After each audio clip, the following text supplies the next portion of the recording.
I'm Dave Rubin. This is the Rubin Report at a special time. Yes, you are not freaking out or having some sort of medical condition. It is 2 p.m. Eastern on July 18th, 2023. We're a couple hours late today. I was on the Patrick Bet David podcast this morning, which is up in Fort Lauderdale. So I had a bit of a drive and a hike to get up there. Was there for a couple hours.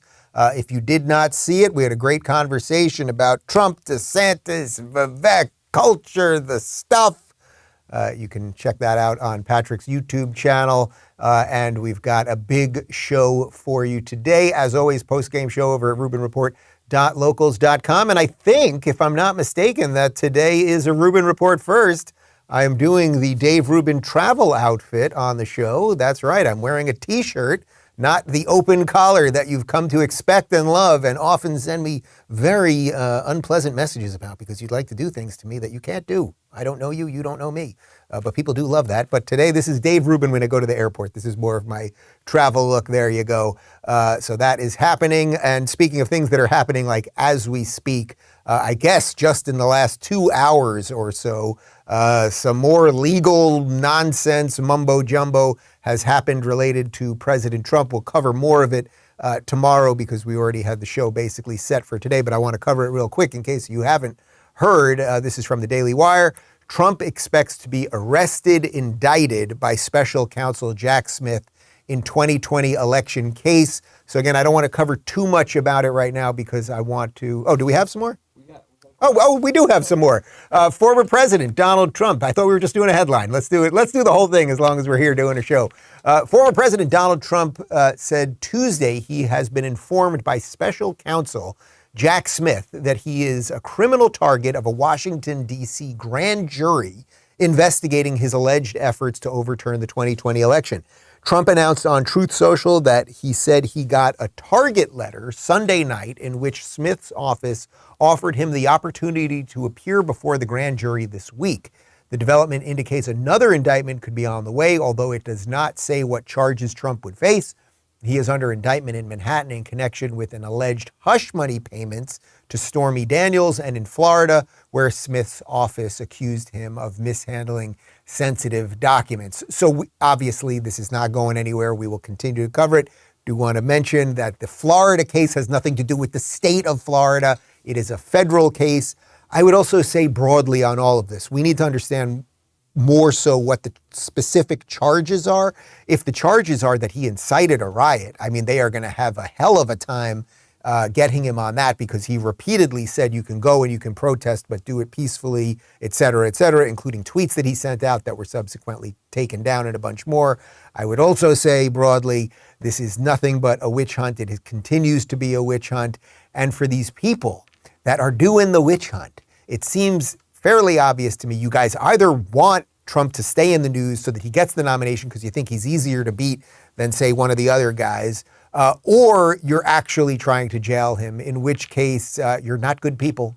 Either way, you are not good people. And we shall see where this goes. I'm being told on the fly there is a Tuesday question for me. You guys have a question. I don't know that I have not heard this question. You're going to tell me what, you're going to ask me a question right now and I'm going to have to answer it on the fly. Go ahead. What city is Patrick Bet David from? Well, he's from Iran, right? He's Persian originally. I think he's from Iran. So what city in Iran? Would it be, I don't know. Give me a city. Give me a city in Iran. Tehran? How about Tehran? Tehran would be my guess. I mean, that's the main, yeah, he's from Tehran. Huh? You see why you watch this show. It's all there, people. The question is whether you can get to it. He is from Tehran, Iran. I don't know that I could have come up with 3 other cities in Iran. So that was...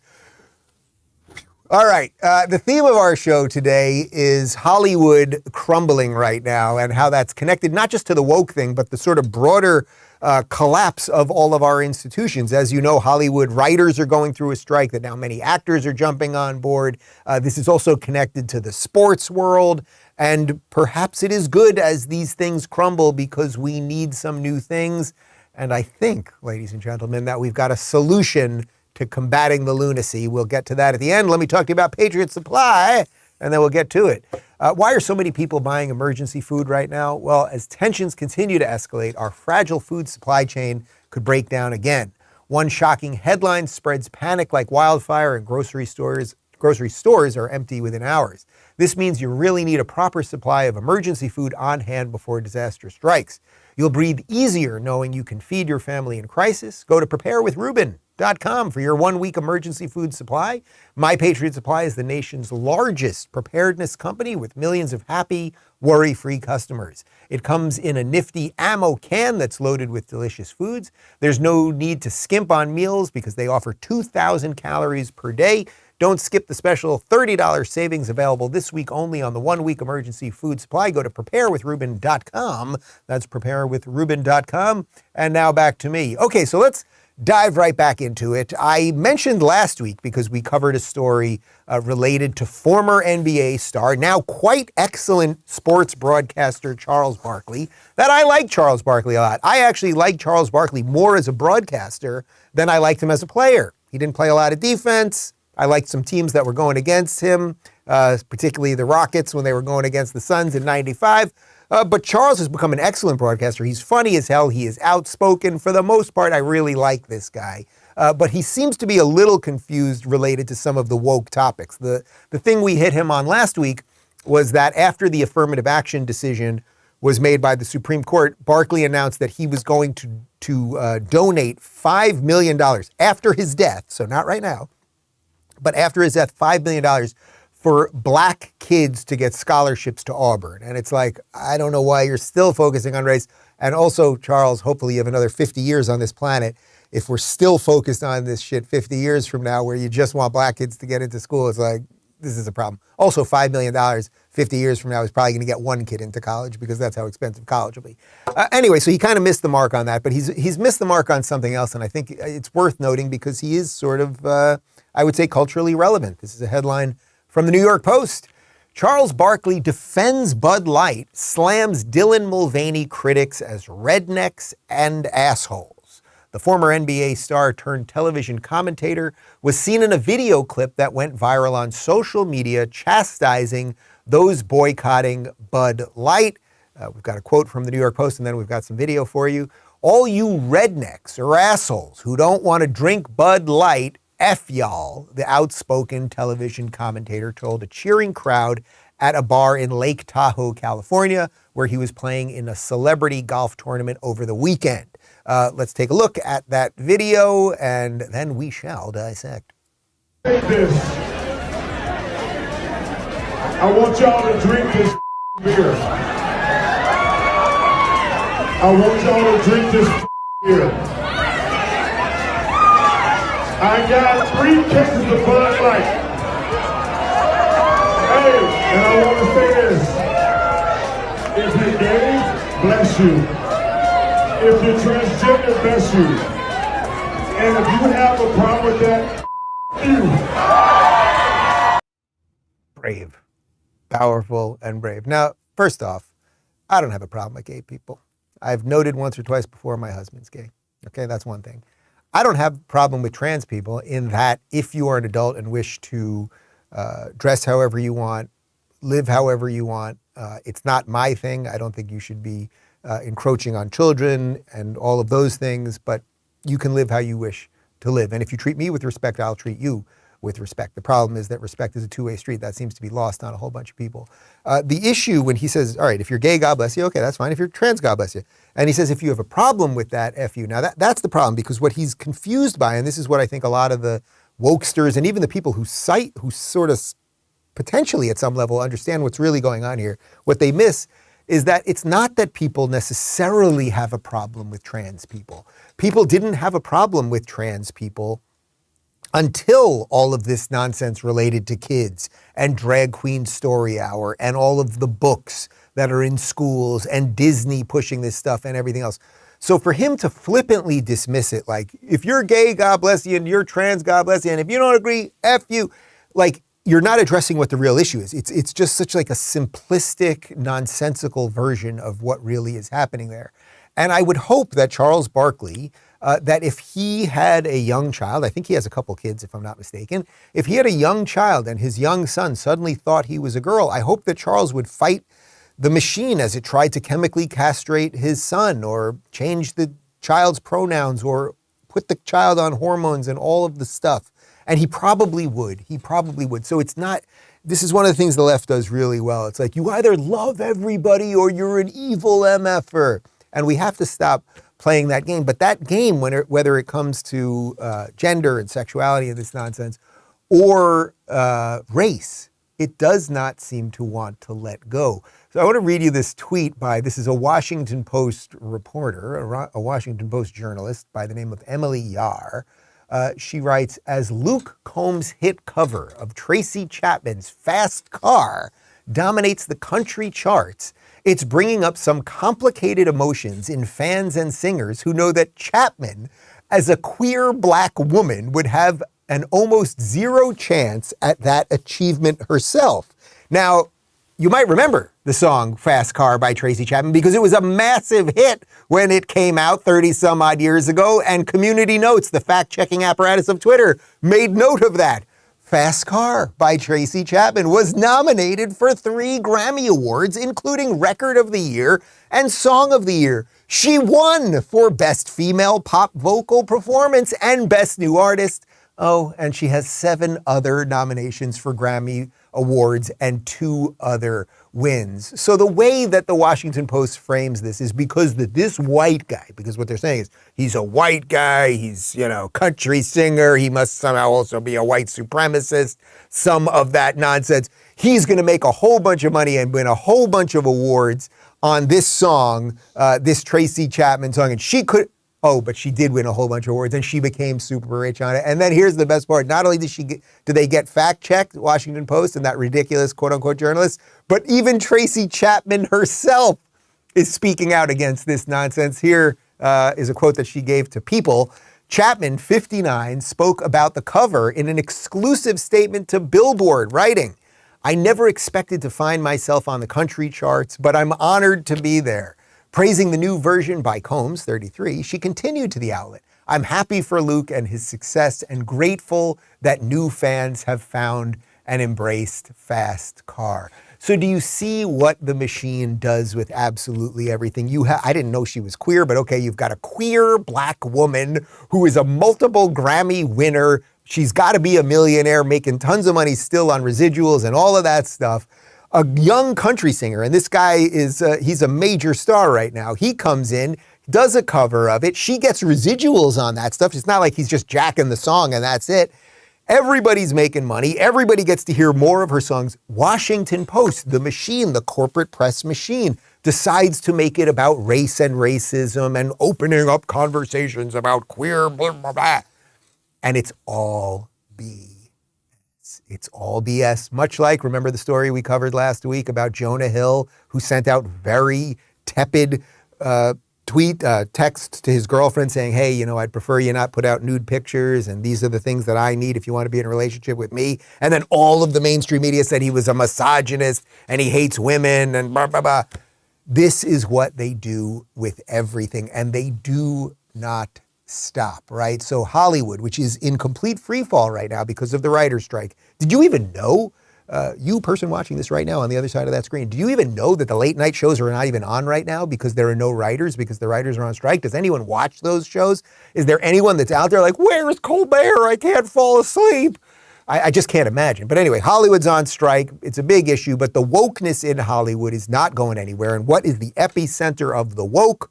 Well, of course, it is Disney, which is crumbling their profits, their market share, the whole thing, and new CEO, Bob Iger, who is also old CEO because he was the CEO years ago. Then that guy, another Bob Chapek took in. Bob Chapek put the woke thing on steroids, right? Iger comes in to kind of clean it up.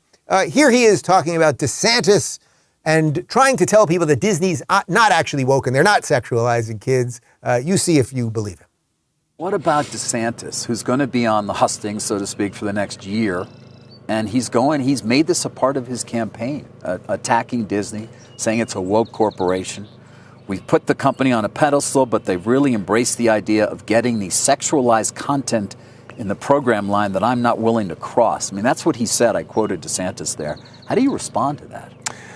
Well, so far what we've said publicly is that we are concerned that he has decided to retaliate against the company for a position the company took on pending legislation in that state. And frankly, the company was within its right, even though I'm not sure it was handled very well, it was within its right to speak up on an issue, constitutionally protected right of free speech, and to retaliate against the company in a way that would be harmful to the business. The notion that Disney is in any way sexualizing children, quite frankly, is preposterous and inaccurate. The notion that Disney is sexualizing children is quite frankly preposterous. Connor, are you ready? Roll the tape. The notion that Disney is in any way sexualizing children, quite frankly, is preposterous and inaccurate. Hello, and welcome to the Disney Plus This Is Me Pride Celebration Spectacular. Texted me this morning, Gen Z is 30 to 40% queer than the other generation's moms, so Disney better get with it. Our leadership over there has been so welcoming to my not at all secret gay agenda. They've been really open to exploring queer stories. I'm on the production side, and so kind of the only way to have these canonical trans characters, canonical asexual characters, canonical bisexual characters is to give them stories where they can be their whole selves. I identify as a biromantic asexual. I want to add the pockets of the LGBTQ community that you don't see. I was I want to get gay advanced. So we no longer say ladies and gentlemen, boys and girls. It's hello everyone or hello friends. We were targeting Gen Z and millennials. We were targeting a younger. And all this content's going to kids who don't know any of this. And even if they're in a household like Keith that have supportive parents, they're still getting all of this information from media of what is normal. Oh, Bob Iger, you're not going to be a fan of mine. Can any of you in this room tell me what a canonical asexual character might be? Is there a child that's, say, 4 or 5 years old, wants mommy and daddy, and this could happen to me in a couple of years when the kids want to go to the movie theater. What if one of the boys looks up, Daddy, I want to see a canonical asexual character? What? I just made that kid a little Asian. The kid became a little Asian there, or a little robotic. Daddy, I want to see a canonical asexual baby. What the hell are these people talking about? Anyway, these people, all right, put those people aside for a second. If that's not bad enough, the canonical asexual characters. No, I want to see a canonical bisexual Star Wars. The other thing that Disney has destroyed is they've absolutely destroyed Star Wars. Everyone knows they've destroyed Star Wars. And they've really now started to make a mess of Marvel, which when they took over, they did a bunch of good things with. But now Marvel's starting to struggle too. Here's Iger on how they are actually stepping away from some of those properties because, they bought everybody's dreams, right? Disney had all of the Disney dreams, all of the Disney stories they've had over decades. They bought Marvel, they bought Star Wars. And do you think, ladies and gentlemen, that maybe one giant corporate conglomerate shouldn't own all of our dreams? Perhaps, maybe. Listen to Iger himself. Marvel and Star Wars, too much. I mean, you almost indicated kind of it's been a little much. Do you pull back in a way? Yes. You do? Yeah. Yeah, you pull back not just to focus, but it's also part of our cost containment initiative. Right. Spending less on what we make and making less. Daddy, take me to an asexual canonical Star Wars film. Okay, joking aside for just a second, if I could possibly do this with a straight face. Star Wars was demolished. Star Wars, which would it captured generations. It captured the imagination of generations. I certainly know it captured my imagination and literally millions and millions of other people. But then they decided, instead of writing great stories with great characters, they decided these things had to be woke. They were afraid to take risks. When George Lucas created the original Star Wars, he was fighting the studios, right? There's the very famous story of him fighting the studios over budgets, so he eventually decides to take the money for the licensing rights for the toys, which no one thought kids were going to play with little Star Wars toys. He ends up making billions of dollars on that. I tweeted when I saw this video, I tweeted that out and I said something to the effect of how George Lucas should now buy back Star Wars from Disney and then say, you know what, just announce it was all nonsense what they've done with it and we're going to restart this whole thing. I know he's kind of bitter about what happened and the fans turned on him and he hasn't been treated fairly by so many people after creating something that was loved and is loved by so many people. But he could just hand it to somebody else. And by the way, he's worth about $4.2 billion. Can you see how much money did George Lucas sell Star Wars for? I wanted the number on that. Last I saw, he's worth about $4.2 billion now. He could probably buy Star Wars back on the cheap and then save it. What a cool story that would be. How much? How much? He sold it for $4 and he's worth $4.2. Still, he made $2.2 billion since then. It's still pretty good. Well, he probably had some cash, but you get the point. Anyway, they have demolished classic films. They've demolished franchises. And the point is they're not focusing on them enough. They are focusing on something else. As my friend Peter Boghossian often says, once a company or an institution, entertainment, government, whatever it is, once it allows wokeness in, its eye is no longer on the ball, right? What is the goal of Disney, the film portion of Disney? There's the parks portion. The parks portion is to create the greatest adventure for a day for a family to go and spend $100 on popcorn and whatever else. But the day is so that the hopefully is the family spends a certain amount of money, the company makes money, the family walks away saying, boy, that was worth doing, it was fun, our kids had a great time, we're gonna come back, we're gonna tell our friends about it. That's what the parks do. The movies are supposed to capture your imagination so that you will go back and see more. The company makes money and you feel entertained and everything else. But once you let woke in, you no longer are focused on the mission, right? You are focused on a whole bunch of other things. We better have a canonical Jedi and a asexual blah. So they're always focused on the wrong things. Once they get focused on the wrong things, they destroy the things, which is exactly why Iger's pulling back from Star Wars and Marvel right now. Let's not pretend it's for any other reason. And one of the other things that leads to is an entire industry, Hollywood, which is now beginning to crumble. We have a headline from CBS. Hollywood drama. Actors join writers in striking against producers. And now I want to show you, actually, there's a little text there, but we can jump past that. I want to show you this interesting moment on a podcast that I saw. Comedian Theo Von and actor Adam DeVine, who you've seen in a whole bunch of things, they were talking about how, just as I just said, that once you allow wokeness into something, and in their what they're discussing is comedy and movies, once you allow it in, it will destroy the whole freaking thing. Take a look. There used to be something like every studio would put out several comedies every year, and there was like 45 or 46 comedies in the theaters every year. So about every week or every other week or so, there's a new comedy in the theaters. And then now, last year, there was like 6 or 7. That's crazy. It's crazy. And people need, and the crazy thing is it feels like people need comedy more than ever. Yeah, I feel like they want it. Yeah. So that's what this movie was. It was like, and there's no like hidden message. I feel like nowadays people like you get to the end of what you think is a comedy and you're like, is that about global warming? Yeah. Yeah. You're like, is there like some deep hidden message that I'm supposed to recycle more or like, there has to be something else. Right. With it. The moon is trans. Is that what? Yeah. Is that the surprise ending? Yeah, you're like, okay, I guess we do have to think about that, don't we?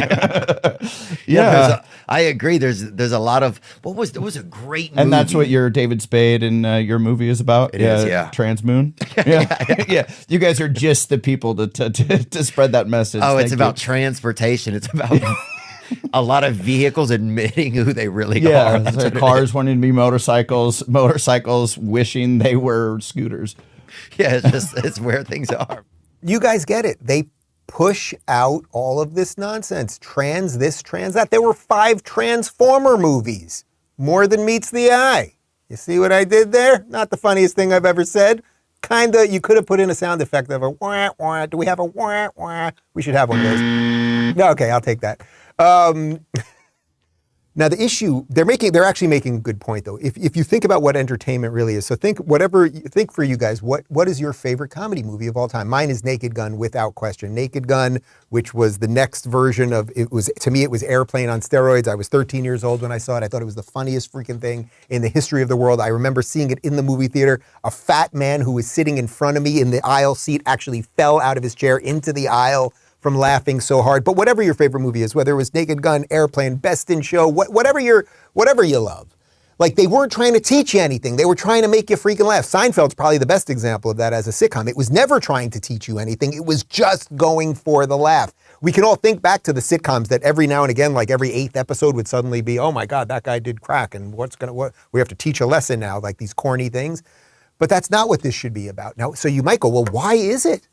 Why is it that Hollywood went so woke? Why is it that this stuff keeps getting pushed on us? There's a very specific reason. It's coming from the top down. And one of the ways that the banks and the corporations and the machine push all of this woke nonsense is through ESG. We've talked about ESG an awful lot before. It's called environmental, social, and corporate governance. This is basically the way the banks and the government, so this is actual fascism, force corporations to have diversity in their companies and have all these ridiculous departments and put out products that are going to be more environmentally friendly, which is a giant grift, and all of that stuff. So now you're going to watch something that is going to, well, it's not going to blow your mind because you're a wise viewer of the Rubin Report. But there was a congressional hearing yesterday in D.C. about ESG. And here is communist, socialist, I'm not even going to say a couple of the other words I think of this woman from Michigan, Rashida Tlaib, asking some questions about ESG. And wait to the end. Really listen to what she says here. You're saying right now that's not the reason that manufactured homes are rising costs. You're saying it's ESG. I'm saying it's a contributor and it is binding. It's a contributor? It is. When did ESG come up in the manufactured homes industry? When? ESG is a framework. It's the mandates. When did it come about? When did they start talking about 2019, 18? We're facing these DOE. When did they start talking about ESG in your industry? No, I really mean it, you guys, because understand this. This is the bizarre thing. I've never even heard of ESG until now. That was a hearing on ESG. How many times have I mentioned ESG on this show? Glenn Beck has written several books about it. Florida, as a state, has banned ESG. ESG, as I just explained, this is how they're forcing all of this stuff. And this communist, this awful LARPing actress pretending to be a congresswoman, she did not even know what ESG was, and she had the fucking balls, pardon my French, to say that at the hearing about ESG? We've played you video of BlackRock CEO Larry Fink pushing for ESG back in 2017. Remember this video? Here's how we can force people to do the societal change that we want. It is just so extraordinary, and it tells you that there is no bottom to the pit that now is the modern Democrat Party and their connections to all of this. But it even goes further. There was another hearing about climate change. You know, these are people in government. These are very serious people. They bring in people. They ask them questions. Nothing ever changes, but they sit there and they talk and they. Blah, blah, blah, blah. And here's Tree Man. What's his? He's an ent, but his name is Treebeard. You know him as John Kerry. I call him Treebeard from the Lord of the Rings movies over there. Here is John Kerry, our former climate czar under Barack Obama, who's now still flying all over the country and all over the world in his private jet. Here he is explaining a bit about climate change to the people of Congress. You asked the question, what's it going to look like? That depends on what we decide to do. It's very obvious that there are huge threats here. Literally, food production for an entire continent could implode. Water is already diminishing. Last year, the Rhine River was down to inches. They had to stop navigation on the river because of it. You're seeing glaciers that are now absolutely predictable as to when they will be completely gone. And at the rate the ice is melting in the north and south of Antarctica and Arctica, there are dire predictions now about how that's moved forward by about 30 years at the pace at which it is vanishing. And parts of the Earth are warming much faster than other parts of the Earth. The Arctic, for instance, is warming 4 times faster than the rest of the Earth. Other places are. We're hitting heat levels in places that have never been lived by human beings on a regular basis. Oh no, heat levels in places that humans have never lived. I guess they're going to continue not to live there. Look, everything he said there is nonsense. This jackass flies his private jet all over the world.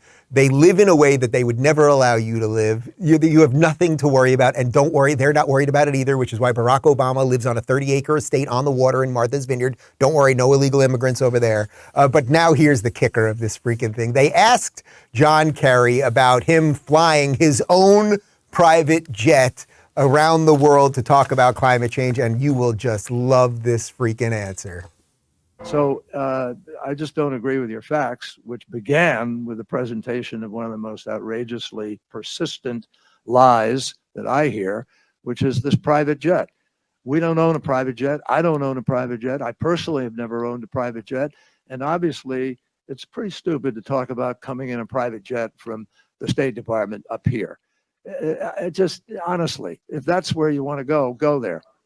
A few moments later. You just testified under oath that you never owned a private jet. Mr. Chairman, I'd like to enter into the record article here from February 15th of 2023. The John Kerry family private jet was sold shortly after accusations of climate hypocrisy. Mr. Secretary, do you stand by that testimony that you've never owned or I personally, your family? Your family? Personally, yes. My wife owned a plane.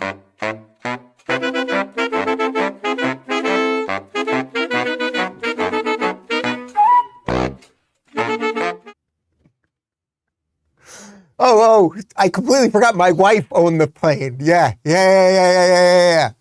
Also, he's a lizard person. Do you notice how when he talks, the tongue, it keeps popping out of it? I never owned a plane. Oh, my wife owned. I can't take these people. I cannot take it. I cannot take it. All right, let's shift to sanity. Let's shift to DeSanity. Because related to all of this, as you know, DeSantis has been really the main guy standing up to this nonsense, and people appreciate it. And I think the more that he gets out there and shares that message with the average person, as much as the media is going to go after him and Trump and whatever, I think more and more people are going to see it. Here he is in Tennessee yesterday, calling out the Republicans who were siding with Disney, because as you know, Mike Pence went after him. Oh, it was a little bit much to go after Disney. We don't like to use the government to do that. Chris Christie, Nikki Haley, a whole bunch of them went after DeSantis for doing it. But the average person sees that what DeSantis did was right, and they appreciate it. I have most of these Republicans attacking me for siding with the children versus Disney. And that's a vision of the Republican Party when you're siding with woke corporations over your own constituency that is not going to win elections, and it's not the morally right thing to do. We have to draw a line on the sand when it comes to our children. We oppose the sexualization of minors, and we will battle anybody who seeks to rob them of their innocence, even the biggest, baddest corporation of them all. We will stand for what's right. And if you can't do that, you've got no business being elected dog catcher as a Republican.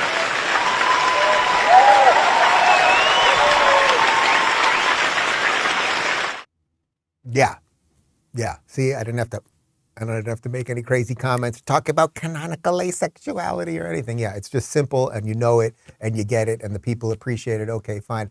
I want to show you one more clip of DeSantis, because something really great happened yesterday. You know, when I did the show yesterday, and by the way, we went through some comments yesterday. Thank you for the kind words on yesterday's show. I think we really kind of nailed it and tried to frame things in a little bit of a I don't know, more clear way, I suppose, politically, because it was our first sort of pure political show in a while. But the two questions that I posed at the top of the show yesterday were, when you're deciding who to vote for, I think you have two things that you have to think about. You have to think, number one, do I roughly agree with this guy politically? Like, do I basically agree with what his political positions are? Right? So that's for you to decide, and you might say Trump, and someone might say DeSantis or Nikki or whoever it might be. You might say RFK, doesn't matter. And then the second question is, can this person accomplish these things?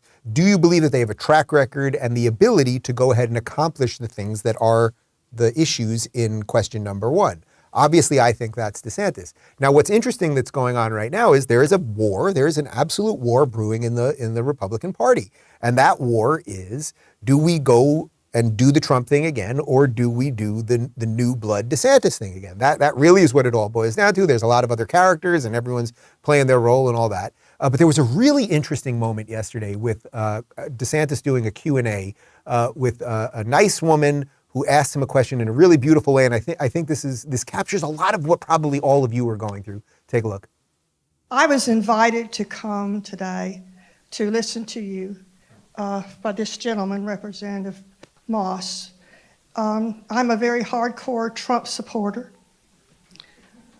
but I know he made me stop and think a minute, because my love for President Trump comes from all the despair, all the things that he's been through, has served as our President of the United States, and he did a good job. But all the things, I'm thinking more with my heart and my sorrow and my love for him and for this country. But now this is the most important vote that we're going to have, and I have to think more with my mind and what's best for this country. And you did an excellent job, and I certainly appreciate it. God bless you. Thank you.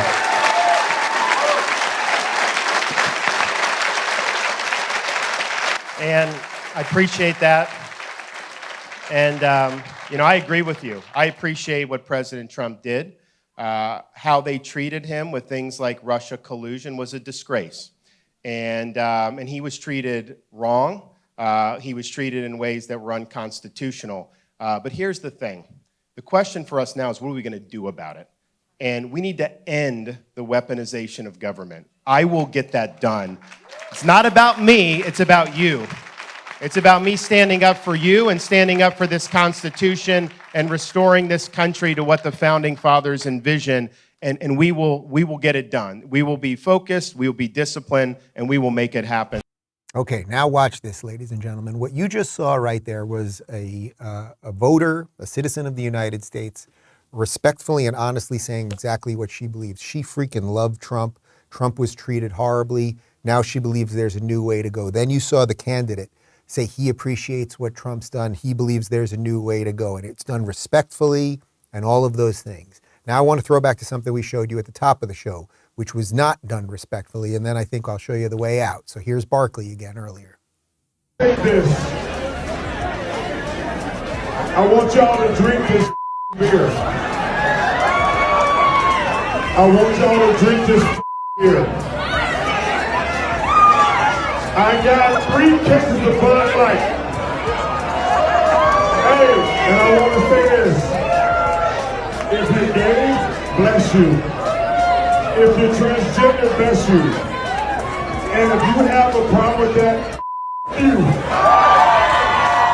So we all have a moment, right? We can either tell a huge swath of people to F off for whatever reason. We can all figure out a reason to tell a whole bunch of people to F off. I often think about it.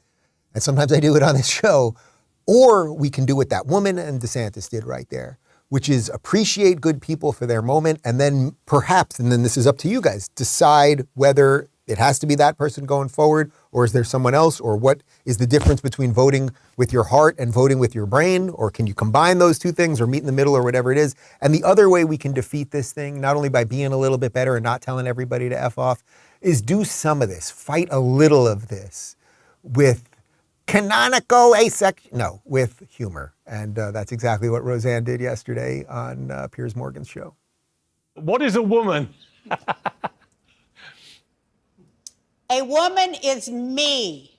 A woman is somebody whose breasts hang down to her stomach and who has a prolapsed uterus from giving birth to 5 ungrateful little bastards who have never had to work for a thing in their goddamn life. That's what a woman is. I'd like to give a special shout out to Jake, who's Roseanne's son, who I used to do some work with, who's a good dude. Jake, how are you? I know you worked occasionally every now and again, and I want to finish today's show with the other way. You can beat him with humor. You can beat him with the head and the heart, right? You can beat him with humor, and you can just also beat him with free speech and with truth. And that's getting tougher because they're coming for all of it, but we can keep trying. Allow Ice Cube to take, is that his real name, Ice Cube? What's your baby's name? Well, here's Ice Cube. What's the answer to this? Because I think it's crazy that in a democracy like the United States, like the United Kingdom, that people are too frightened to speak their mind, to say what they think. What do we do about this? I think you say what you want to say, and to hell with the consequences. You got to be willing to fight for your rights. and fight for what you believe in.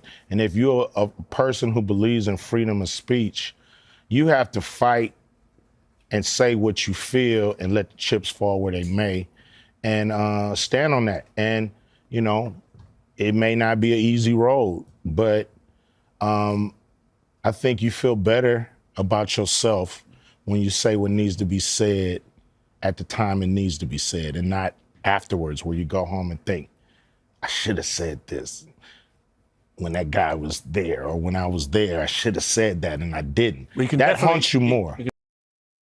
Ice Cube, I can't argue with that. I have no doubt I have political disagreements and probably a whole bunch more with Ice Cube, but if you say what you think in that moment that you're supposed to say, you will probably, it doesn't mean you're not going to get punched in the mouth every now and again. You might, but it might just be better than the silent acquiescence that allows a lot of the bad characters to gain strength. On that note, that is our show for today. I would say this might have been the most canonical asexual show we've ever done. My full interview with RFK Jr.